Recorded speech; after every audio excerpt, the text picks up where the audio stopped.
We did it. We got that 4-1 win. And throughout the entire game, I kept thinking about the comments made by Southampton's manager during the match preview stage during their press conference. And in that conference, he spoke about how he saw the game going in a certain way tactically. He felt like Southampton had a chance against us due to how both teams like to play. And I kept thinking the entire time, are you forgetting that you're playing against us? Have you seen our defence? Have you seen our midfield? Have you seen our attack? And I was thinking, wow, a lot of teams and managers don't really rate us as much. That's honestly what I was thinking. And it's going to come back to bite them, because if you want to go toe-to-toe against us, you need to be better. You need to be a much higher standard of team to do that, because tactically, we're getting better and tighter, and we can only improve going forward. If you're Southampton, you can't improve anymore. You're at a certain level, you're at a certain standards, and I felt the approach they used against us really worked in our favour, and it was no surprise why we looked so dominant throughout today's game. I mean, so many things to talk about today. I want to talk about Hudson Odoi, Tammy Abraham, Mason Mount, Alonso Willian. So many talking points in today's game. You guys, before I get into anything though, today's video is brought to you by the OneFootball app. If you download the OneFootball app right now, you'll get quick access to all the post-match talk, all the stats coming out from the game, all the information as well. The OneFootball app is super handy and super convenient. What are you guys waiting for? You'll find it in the link in the description below. But of course, one more thing, if you do like today's video, do not forget to smash that like button. Help me get more than 2,000 likes for today's video. Now, before I get into anything, we need to talk about the lineup in the first half. Hudson Odoi finally making his Premier League debut, and wow, this guy is a top player. I don't understand that some people have some criticisms against Callum Hudson-Odoi. I've seen some really ridiculous ones on social media. I gotta be honest with you guys, but I told you one thing. I've seen these guys play during the academy. I know their game. I know how they play together. I said that watch the combinational play between him and Mason Mount, and of course Tammy Abraham. And in today's game, I was like, wow, it looks like Frank Lampard really wants Hudson Odoi to become a world-class player, because in the tactical setup, it's doing everything it can to get the very best out of Hudson Odoi. And what I mean by that is, Hudson Odoi is much more than just a guy with pace that can beat a man. He's a football player. Look at how he plays between the lines. Look at his playmaking ability. The first goal was testament to that. You know, a great lob pass, perfect weight, which made it easier for Tammy to try something different and more creative with his effort on goal. And throughout the game today, we could see Hudson Odoi was making runs infield. He was making runs everywhere. He had that free role. And that's what Lampard wants to encourage in Hudson Odoi. Hudson Odoi was allowed the license to leave the left and play in the middle, with Mason Mount just covering him in that position. And that's how they've been doing it for a very long time now. It's why these guys look so quick and sharp when they play together. And I promise you, once these guys get even more match experience playing, give them like another season or two, we're going to see some incredible football. And it's going to be that understanding of each other's game that's going to give us that advantage going forward in the future. This is what it means to want to develop a young player and make him become the best possible player he can. And with previous managers, they wouldn't care about how to get the best out of a Hudson Odoi. They'd be thinking about what's best for the team. Now, of course, managers need to think about both, but we've had previous managers that only care about themselves and the team. Even though Sarri gave Hudson Odoi opportunities last season, I mean, he was mainly using down the right-hand side instead of his best position down the left. And under Sarri, would he really have developed Hudson Odoi to play like this? I personally don't think so. And once Callum gets even more match experience playing in the same manner, he's only going to become a better player. So honestly, you guys, it's going to be very exciting watching Callum develop as the season goes on. But he wasn't the only positive of today's game. Today's game proved that Tammy Abraham really is the right guy for us. And, you know, I'm going to sound a bit similar to the last point I made, but, you know, under previous managers, would a guy like Tammy Abraham even get the opportunity? No. They would have used him sporadically, given him the odd 5 minutes where he never really developed or really built that understanding with the team. That wouldn't happen. And we've always spoken about how we need to spend big money signing big players when we've always had the quality at this club from the start. And now with Frank Lampard, with a manager that is proving that his style of football works. I mean, look at the amount of opportunities we constantly create. We're getting much better defensively as a team. Everything's getting fine-tuned and improved. Things will only get better once Reece obviously fully adapts and acclimatizes, once Ruben returns to the team, which Lampard's already hinting at Ruben's arrival already, and once Emerson comes back as well. You know, that's 3 big players that are going to really improve this team even more. And when you factor in the individual talent with how good the team system is as well, you know, things are looking really bright, you guys. Now, to continue on with the positives, you know, I do want to talk about Mason Mount. You know, some fans were starting to think that maybe Mason wasn't deserving of his place. You know, he was a bit quiet in games, not really influencing things as much. But, you know, today, as I said, once this guy plays in the middle as a central attacking mid, you'll really see what he can do.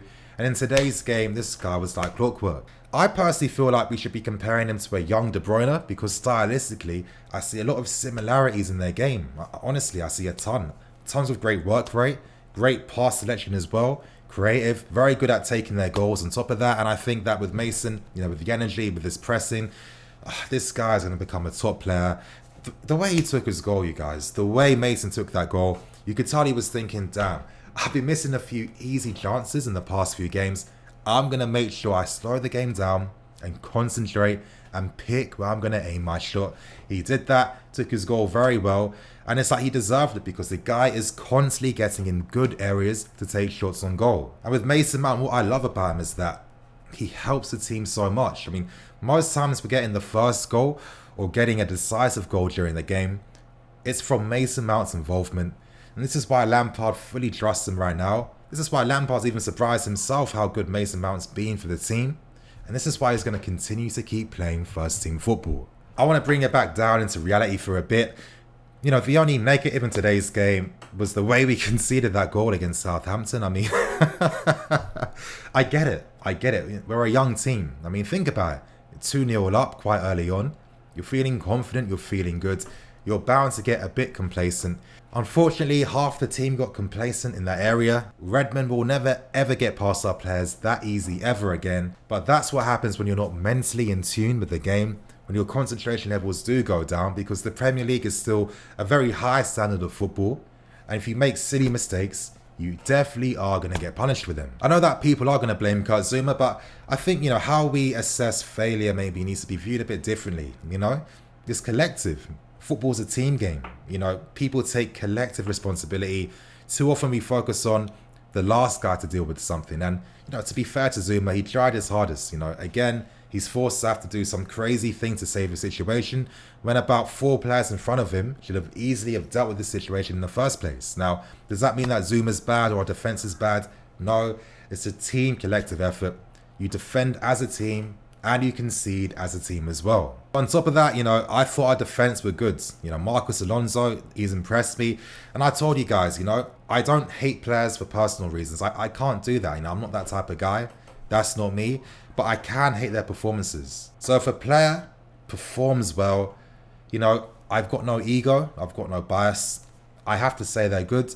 And with Marcos Alonso, you know, he's stepped up a lot. I didn't realize he'd be this good for us. And credit has to go to him. Defensively was on point. Of course, Lampard is using him in a very good manner as well. Not really allowing him to get too exposed because Alonso doesn't have to bomb forward the same as Emerson does. Again, all the signs of a very good manager. Of course, a few times Tomori was called into question, but, you know, I kind of see it from a different perspective. Now, there was an incident where I think right before the first half ended, a silly error happened. And they actually showed the replay on Sky. So when I saw the replay, they had it from like a bird's eye view perspective. I could see it from Tomori's perspective. And if you're looking at how Tomori's seeing things, you realise that there's a sea of red in front of him. Where were the passing options? And it's no surprise why he hesitated on the ball. And if you hesitate, you're going to get pressed. Now, for me, Jorginho shouldn't have been in line with Tomori. That made no sense because who was Jorginho going to pass the ball to? He should have been ahead of him. And this is what I mean by, you know, when we look at mistakes that happen, 9 times out of 10, they tend to be team collective mistakes where if one player doesn't perform his responsibilities, that's going to put another player under the bus. Now, of course, Tomori did have some shaky moments, but here's how we have to see it from a different perspective. You know, for me, I feel like the moments where he was in trouble, I mean, the way that he came out from them, the way he came out with class and with elegance, time and time again. And of course, as he gets better, he's not going to make any mistakes. But I think that's something that we'll have to be patient for as fans and, just be patient to see how his development goes. But before I wrap things up, of course, I want to talk briefly about N'Golo Kante. Now, you guys are my thoughts and opinions on him. Thank you, Sari, for seeing Kante as a football player instead of a guy that makes a ton of tackles. Kante has become a better player.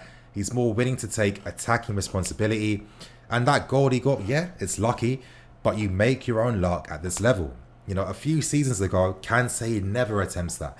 I remember in Conte's first season when we signed him, the things he's doing now, he was never doing. And I think his goal threat is really going to take teams out by surprise as the season does go on. And of course, the last goal, great link up between Pulisic and Michy. And for now, that's what I want to see. It's quite clear that Pulisic has been more on point because Lampard wouldn't give him token minutes.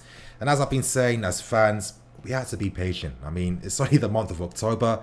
It's not as if it's like the end of the season. Pulisic has to naturally adapt, and he came on, he was effective. The pass he made for that goal, that's what we were seeing at the start of the season. And that's clearly something that Pulisic does have in his locker. It was like the old Dortmund boys combining again. Great movement by Michy, and I was happy that he got his goal because, the guy really gets in very good areas, and he's a goal scorer. I think my final closing thoughts in today's game is, how we should feel about the future. Now, the substitutions that we did make were really effective. When you see that the academy guys, 3 in Hudson Odoi, Tammy and Mason, they're the ones getting subbed off to bring on your experienced older players. For me, that was like a mood. I'm not gonna lie to you guys.